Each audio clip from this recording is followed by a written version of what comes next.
Comenzamos hoy una experiencia por la que estábamos trabajando y esperando hace mucho tiempo, tener todas las semanas un espacio dedicado a nuestras Malvinas, las Malvinas argentinas, las Malvinas patagónicas. A este espacio le hemos dado en llamar Ruta Nacional Malvinas. Todo el trabajo de producción, de investigación, está a cargo de Rubén Russo allí en Berazategui y vamos a ir a buscarlo a él y rápidamente viajaremos también a Córdoba porque está con una emergencia familiar Alejandro López, así que vamos a hacer breve la introducción, charlaremos después con Rubén para ir a Córdoba rápidamente. Rubén, buenas noches. Buenas noches, Sergio, ¿cómo estás? Buenas noches a toda la audiencia. Rubén, nos decía recién Alejandro que está con una emergencia familiar y por lo tanto si podíamos hacer primero la charla con él un tanto más breve y luego charlar nosotros. Así que te lo dejo en tus manos toda la presentación. Sí, sí, por supuesto. Alejandro, ¿me escuchás? Sí, ¿qué tal? Buenas noches. ¿Qué tal, Rubén? Buenas noches. Bueno, en principio, obviamente, agradecerte muchísimo por tu predisposición. No, por favor, Ojalá. el agradecido soy yo a ustedes que tienen este emprendimiento con muchísima gratitud, porque el malvinizar, el ser una persona que pueda dejar un legado a los jóvenes, somos nosotros como adultos, poder dejarle la historia que no nos permitieron a 38 años poder plasmarlas en las instituciones educativas, en lugares y muchas veces con el esfuerzo de muchos veteranos que le cuesta golpear puertas para poder contar sus historias, ¿no? Me ha sucedido un problemita familiar inesperadamente, y la verdad que me ha dejado con una sensación mal. Así que, bueno. Trataremos de hacerlo lo más rápido posible. De todas maneras, Alejandro, si pensás que no estás en condiciones de poder seguir o no sería lo mejor, no hay absolutamente ningún problema, es algo verdaderamente imprevisto. Sí, la verdad que y más, ¿me entendés? Una situación directa que me acaban de noticiar de que mi hijo está con fiebre, con COVID, que bueno, que la verdad que estas situaciones que nos van pasando a todos en esta pandemia y que nos van tocando a todos, ¿no? Entonces terminan siendo muchas veces preocupantes. Alejandro, buenas Sí, noches. Yo te diría que atiendas esa situación, podemos volver a charlar la semana que viene, dentro de 15 días, no hay ningún problema, dale, yo les pido mil disculpas, pero por favor, les atendé pido esa mil situación familiar.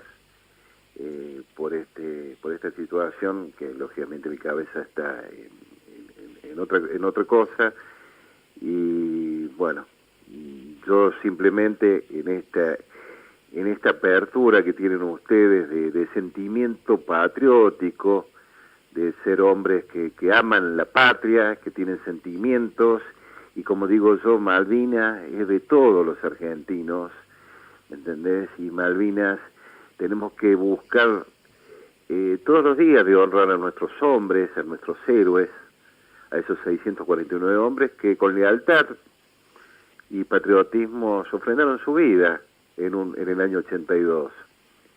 Y muchos hombres tuvieron el ejemplo y la valentía y el orgullo de haber pertenecido y participado en el conflicto del año 82, que fue una gran gesta, y que muchas veces la indiferencia ha llevado que tengamos hoy 1087 suicidios y que tengamos muchos, y bueno, transcurriendo la última etapa de los veteranos, dado que, fíjate vos que con esta pandemia ya han superado ya más de los 80 fallecidos en estos 7 meses.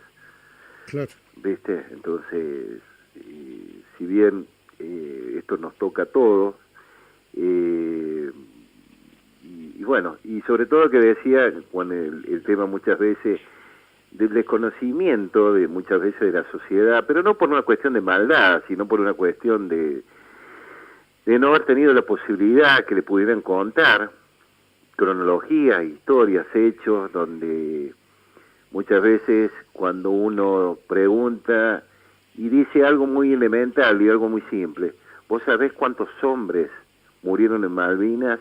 Y es una respuesta que muchas veces la mayor cantidad de argentinos no la saben. Totalmente. Y como digo yo, desde allí partimos, porque si no sabemos los hombres que dejaron su vida por la patria, ¿cómo le rendimos homenaje? Y muchas veces se lo digo yo a alguien que de repente estoy hablando y se lo transmito y le digo, a ver, vamos a hacer una cosa, vamos a cambiar la posición para que lo puedas entender. ¿Qué sucedería si a vos, si te hubiese tocado a vos la parte de tener esta situación de haber perdido un familiar, sea un padre o un hermano o un hijo? ¿Cómo te sentirías cuando la sociedad desconoce?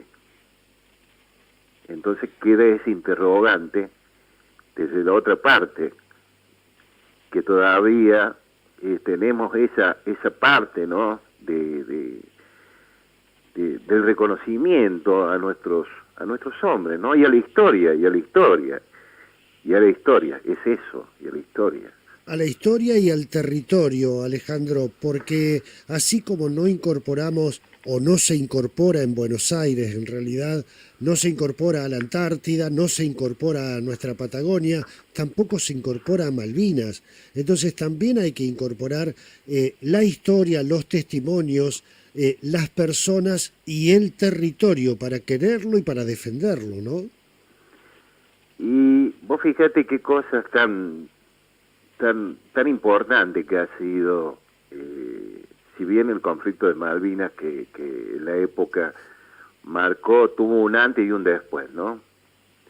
Y que por la situación de haber llegado el 14 de junio a deponer las armas, así digo yo, a deponer las armas, y a parar un conflicto, y a parar una guerra que duró 74 días, con 44 días de combate, que siempre digo yo que en los anales de la historia íbamos a tener una consecuencia mucho más grave, porque esta potencia dominante de extranjera de los británicos, que con su historial de piratas se apoderaron de más de 200 países, ellos no se hubiesen quedado solamente con haber tomado esa derrota, que tuvimos a muy pocas horas de haber logrado un cambio, ¿no? Nos faltó estrategia, eso es lo que no hubo, ¿no? Estrategia, coordinación, y sucedieron muchas cosas, y traiciones también, ¿no? Y esto te lo hablo como historiador, y traiciones, ¿no? Que más allá de que muchas veces para mí el general Menéndez fue un general de escritorio, un general que no tuvo la conducción adecuada para haber armado estratégicamente las actuaciones como correspondían en las islas, y también los años me llevaron a poder entender eso, de que también lo dejaron solo, ¿no? Entonces son esas cosas que muchas veces el común denominador de la gente, muchas veces sin tener conocimiento, lo primero que dicen, y sí, esta guerra la provocó un general entre gallos y medianoche con un vaso de whisky, y es totalmente inexacto, ¿me entendés? Porque el general Galtieri tuvo una gran responsabilidad como presidente y como general, pero la historia dio su conocimiento que hubo un ideólogo en esta planificación de la parte de Malvinas, que tiene nombre y apellido, Nicanor Costa Méndez, que fue el canciller. El ministro de Relaciones Exteriores en aquella época. Claro. Entonces él fue el ideólogo para movilizar en ese momento la junta que en el año 81 se había conformado entre Leopoldo Fortunato Galtieri, Isaac Anaya y José Lamidoso en Fuerza Aérea. Ellos fueron los tres actores principales cuando el 8 de diciembre se hace la primera reunión de la Junta Militar para la planificación. Y el general Galtieri se lo había trasladado a Isaac Anaya, porque ellos, aparte de ser liceístas, camaradas, el hijo de Isaac Anaya era, el padrino era Galtieri. Tenían una estrecha relación de amistad. Ah, mira vos. Sí, sí. Entonces, Galtieri se lo traslada a Isaac Anaya y le dice, bueno, encárgate vos de la planificación. Que esa planificación iba a ser para fines de mayo, principios o los primeros días de junio, iba a ser la planificación de las islas. Ajá. Ante un acontecimiento que sucedió el 25 de marzo, cuando un empresario de apellido Davidoff lleva 48 argentinos a las Islas Georgias a desarmar una factoría e izan la bandera argentina, allí se armó, allí empieza el conflicto, no bélico, allí empieza el conflicto. Sí, sí. En donde se llega una embarcación británica a sacar a estos hombres, en lo cual también estaba ahí el capitán Astiz. Claro, con comandos, ¿verdad? Entonces, bueno, eso sucedió que, bueno, en ese momento se le notificó a Redhound, que era el gobernador de las islas.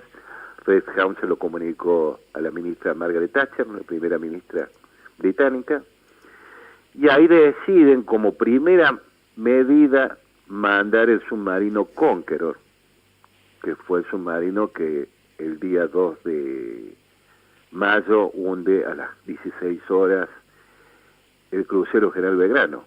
Claro. Y no fue fortuita el horario, fue planificado, porque a las 16 horas es el horario donde se cambia la guardia. Y fuera de la zona de exclusión. Fuera de la zona de exclusión, pero el ataque justamente se provocó justo a las 16 horas, porque en ese momento, cuando hay un cambio de guardia, en ese momento eran 1087 hombres en el crucero General Belgrano. Exacto. Entonces, siempre se demora en salir la guardia entrante, la guardia saliente y la entrante, entonces se demora. En ese tipo de cosas fue la situación sorpresa. Totalmente. ¿Rubén?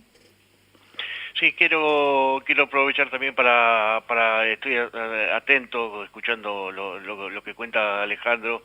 También quiero contarle a la audiencia que bueno, las fotos que estamos viendo son de Alejandro, de su familia, de sus amigos, y hay fotos también reales de lo que es de una parte muy chiquita de lo que fue obviamente el conflicto en Malvinas.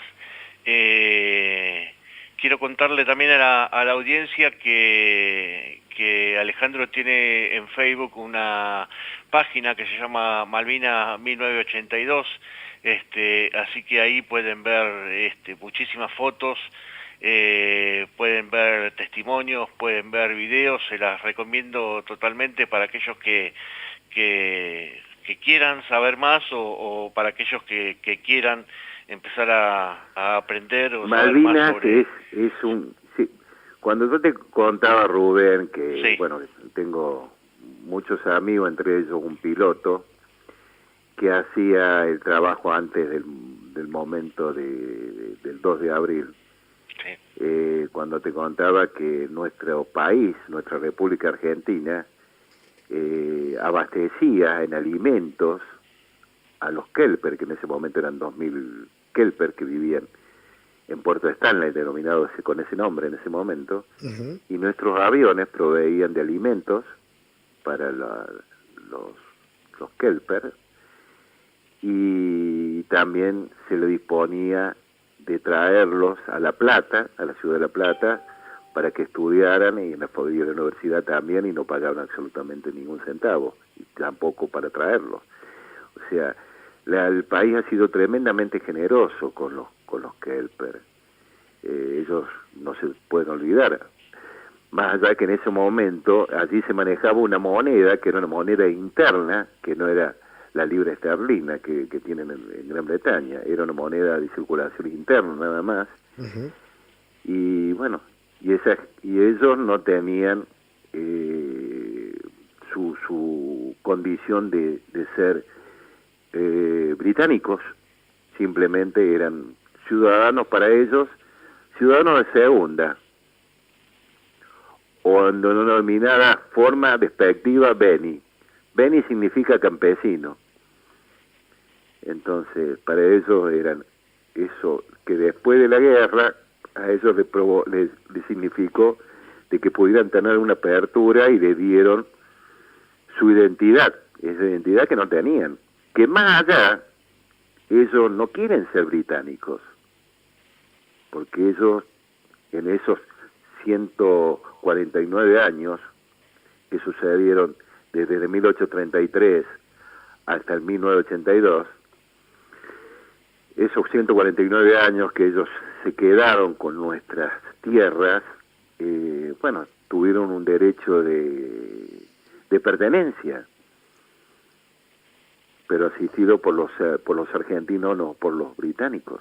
Era así. Totalmente, totalmente. Bueno, y además hemos tenido aquí en nuestro programa charlas con investigadores donde, por ejemplo, se habla de los gauchos de Malvinas. Y bueno, tenemos el gaucho Rivero. Exactamente. El gaucho Rivero. Y también, bueno, la desatención de los gobiernos centrales de la República Argentina, en ese caso, cómo fueron abandonados esos gauchos allá en nuestro territorio de Islas Malvinas, ¿no? Yo te quería preguntar, Alejandro, esta inclinación, este gusto o esta pasión por la historia, por desmenuzar los datos, yo me imagino que también te habrá dado muchas respuestas después de la guerra. Es que fue así. Yo tenía que encontrarme con la historia, claro. La historia que no la pude comprender el 2 de abril. Y te lo voy a explicar para que lo puedas entender. 18 años, 2 de abril, formación donde nos notifican que habíamos recuperado las Malvinas y que a partir de ese momento quedábamos acuartelados a disposición del comando del Tercer Cuerpo de Ejército para posteriormente a la movilización. Y las palabras de los jefes fueron: y ahora vamos a entrar en guerra y vamos a combatir con los británicos. Con 18 años en ese momento, interiormente me hice la siguiente pregunta: ¿cómo que vamos a combatir con los británicos? Que dije yo cuando no me consideraba una persona instruida, capacitada profesionalmente como militar, porque era un simple soldado. Claro. Era así, donde no tenía el conocimiento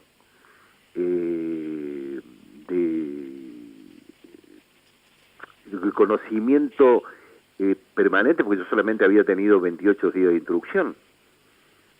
Claro. Y en esos 28 días de instrucción, que fuimos aproximadamente más de 2.000 hombres en el Vivat, donde estaba el grupo artillería transportada 4, las baterías del grupo, comando de servicio, comando de intendencia, compañía de ingenieros, y que éramos 2.000 cuando armamos el polígono de tiro. Mi actuación en esos 28 días, simplemente disparé 2 disparos con el FAL, que creo yo que en ese momento no le pegué ni a la montaña, ¿me entendés? No le pegué nada. si cuento esto, viste, como anecdótico, para que la audiencia pueda entenderlo y ustedes también. A eso era mi pregunta interna. Claro. ¿Me entendés? Claro. Entonces, yo no me sentía capacitado, ¿me entendés? Como profesional, como militar y como se llama. Después la historia hizo que yo pudiera comprender relatos, porque cuando muchas veces le digo, o he hablado con personas, uno puede ser un profesional también en un tiro federal con un arma, en una parte deportiva, por llamarlo de esa manera. Claro, pero cuando te toca una situación extrema, una situación real, y hay que ver cómo te comportas, porque una cosa es que vayas a tirar deportivamente, y otra cosa es cuando de repente te entran 5 personas, ¿me entendés? Se apoderan de tu familia, y ¿qué haces vos teniendo un arma? Totalmente. No, por supuesto. Y es así. Sí. Hasta cuento yo una anécdota de mi segundo jefe, el capitán Bersesi, comando de la 601, que combatió en Top Malo House, que en esa situación de esa mañana,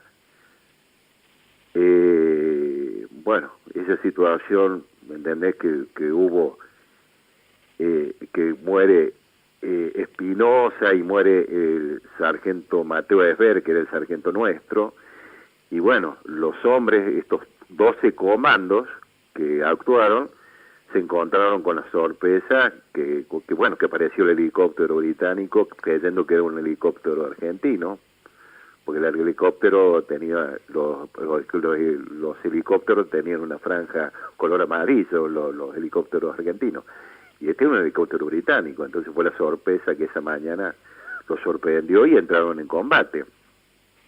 Y la acción contada por Bersesi, comando, que lanza una granada y no le saca la espoleta. Claro, como si fuera un piedrazo. Claro, pero estamos hablando de, ¿me entendés? Que un comando preparado y que tuvo un montón de preparaciones. Cuando nos daba a nosotros instrucción, nosotros lo veíamos como soldado en esta instrucción, ¿viste? Lo veíamos como un Rambo, lo veíamos como un hombre experimentado, Claro. que se tiraba abajo de un tanque de guerra, que se metía, subía, saltaba, y yo decía, ¡wow! Era un superhombre. Pero cuando le tocó esa misión, bueno, en esa cuestión de adrenalina, desesperación, situaciones que le están matando a su compañero y todo ese tipo de cosas, bueno, pasan ese tipo de cosas, ¿no? Totalmente. Alejandro, anda a atender tu cuestión con tu hijo, por favor. Nos volvemos a encontrar en otro momento. No te preocupes porque nos estamos entusiasmando con la charla. Un gran saludo. Y gracias por tener este sentimiento, ¿me entendés? De donde se pueda hablar de esta gran gesta. Como digo, tenemos que hablar de todos los hombres que participaron, y en esto hay muchos, ¿no? Pero hay infinidades de argentinos, de madres, de abuelas, de tías, del mismo público que escucha, de los oyentes que quizás cuando eran chicos escribieron su carta, mandaron chocolates y no gastaron ese dinero para poder guardar algo y entregarlo para la gesta. Después que sucedieron otros tipos de connotaciones, bueno, ese es otro tema, pero esa gran gesta solidaria que tuvieron los argentinos cuando el día 2 de mayo, si ustedes recuerdan como mayores, el día que los argentinos estuvimos unidos fue el día 2 de abril. Sí. Ese fue el único día que tuvimos todos los argentinos unidos sin banderías políticas, simplemente por una misma causa. Sí, lo recuerdo perfectamente. Alejandro, te agradezco muchísimo, en serio. Bueno, un gran abrazo y les pido 1000 disculpas. Muchas gracias, Alejandro. Chao, gracias. Estamos en contacto. Rubén, bueno, hemos comenzado a inaugurar, a recorrer esta ruta nacional Malvinas. Una pena que haya tenido esta situación personal Alejandro, pero yo creo que más o menos va a ir teniendo este perfil, este espacio. ¿Cómo lo has pensado vos, que sos el que lo ha trabajado, el que ha ido haciendo la producción periodística para esta Ruta Nacional Malvinas? Sí, la idea es un poco como lo estuvimos haciendo hasta ahora, ¿no? Que las historias sean contadas en primera persona por sus protagonistas.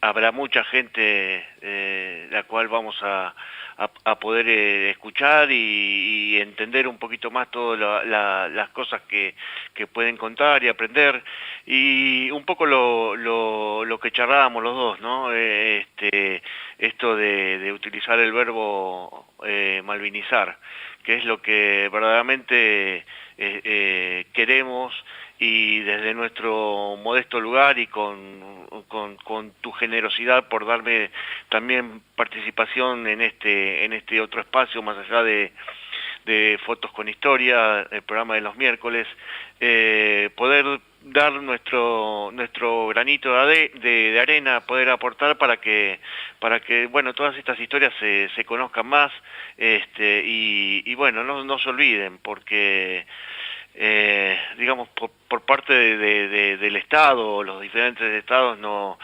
hay nada sistemático que lleve a que todo lo de Malvinas se conozca y se honre a los caídos y a los veteranos, a los que podemos hoy por hoy poder conversar y escuchar. Así que me parece que la idea viene por ahí, y bueno, vamos a hacer todo lo posible para que sea de esa manera. Así es. Rubén, bueno, yo tengo un agradecimiento muy especial para quien es mi hermano de la vida, Sergio Fabián Herrera, que está allí en Olavarría, que fue el que nos dio una gran mano haciendo ese logo que veíamos recién, que dice Ruta Nacional Malvinas. Será la imagen que vamos a tener en este espacio. Y también te quiero acercar algunos saludos de Rubén de aquí de Neuquén, de Alejandro Fola de San Isidro y de Rodolfo Fito Egulián desde Centenario. Bueno, muchas gracias. Realmente un gran logo. Cuando lo vi me encantó, realmente me encantó.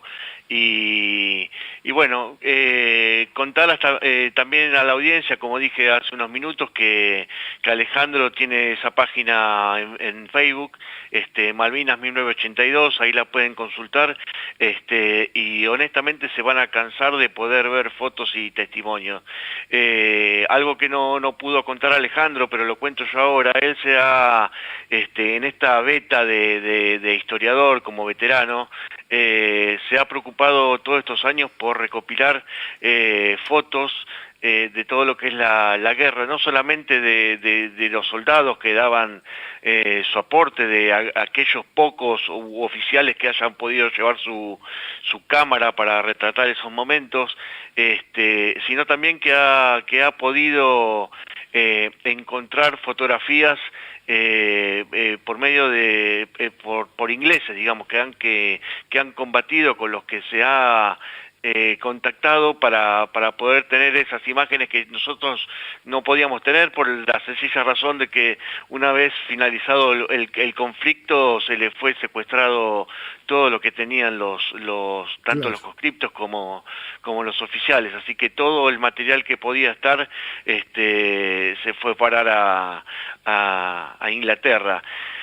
De hecho, me contó que hay un museo, si no le entendí mal, en Inglaterra, que hasta no solamente tenés que pagar para ir a verlo, como capaz que otro museo privado, sino que también se vende como memorabilia, digamos, aquellas varias cartas de las que de la población se le enviaban a los soldados, y bueno, están en venta en ese museo, digamos, como dije recién, memorabilia de la guerra, ¿no? Una cosa que es increíble. Pero bueno, él pudo contactarse con ciertas personas y pudo recuperar fotos de ahí, y hoy por hoy tiene un banco de más de 14.000 fotos de lo que es todo lo que fue el conflicto, lo cual es muchísimo, y agradecerle profundamente porque ni bien terminé de hablar con él, me las estaba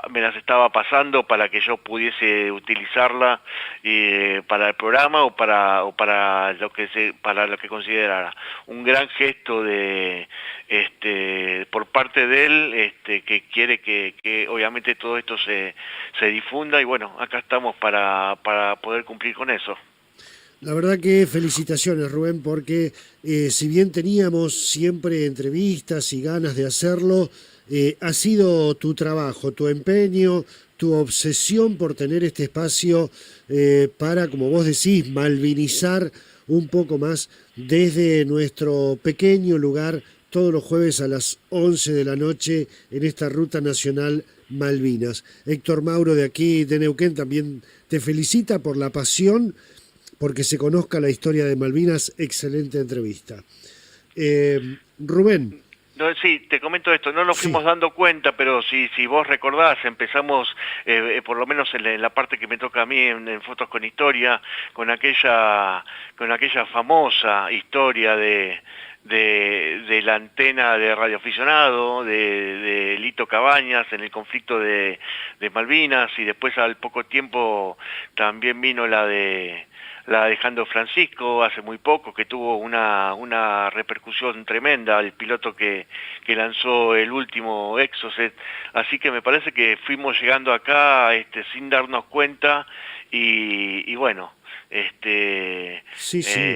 nos dimos cuenta y empezamos a generar este espacio que prácticamente nos hablamos, nos comentamos esto, y ni siquiera lo pensaste, me dijiste hagámoslo, y fue algo grandioso. Estoy totalmente agradecido, y bueno, agradezco a los que confían, agradezco a la gente que también, digamos, promociona este evento para que más gente lo escuche y para que más gente también se sume al programa. Y le quiero mandar un gran abrazo a un ex combatiente amigo, un amigo, una persona extraordinaria, que es Javier Segovia, amigo, ex compañero de trabajo, y bueno, de acá de Berazategui, y bueno, saludar obviamente a todos los veteranos y los familiares de los caídos.